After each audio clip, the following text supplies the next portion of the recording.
Hello guys, welcome back to my how to channel. In today's video, I'm going to show you how to fix WhatsApp backup stuck uploading to Google Drive on Android.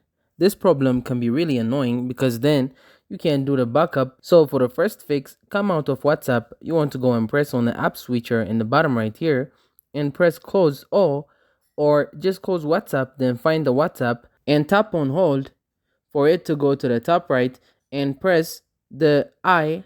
And what you then need to do is go down and find the option for storage and go to the bottom right and press clear cache. Then what you want to do is come back to WhatsApp and go and see if it will now go and work.